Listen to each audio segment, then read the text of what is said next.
बिस्मिल्लाहिर्रहमानिर्रहीम। अस्सलाम वालेकुम। जो लोग भी दुबई में रहते हैं या पूरे यूएई में रहते हैं और या फिर जो लोग दुबई जा रहे हैं, एक्सपो 2020 ज़रूर विज़िट करें। उसमें जो पाकिस्तानी स्टॉल लगे हुए हैं, पाकिस्तानी जो एरिया एक्सपो 2020 के अंदर, वहाँ दुनिया का सबसे बड़ा कुरान पाक की नुमाइश जो है वो कर दी गई है। अब दुनिया का सबसे बड़ा कुरान पाक जो है एक्सपो 2020 में एक पाकिस्तानी ने जो है वहाँ पे इंट्रोड्यूस जो है वहाँ पे वो दिखाया है।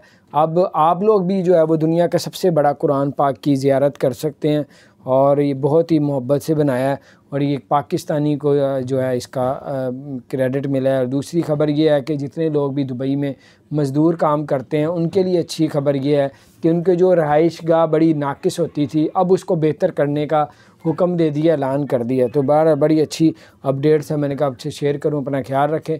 चैनल को सब्सक्राइब नहीं किया, ज़रूर सब्सक्राइब कर दें, बेल आइकन को प्रेस कर दें ताकि नई अपडेट्स आप तक पहुँच।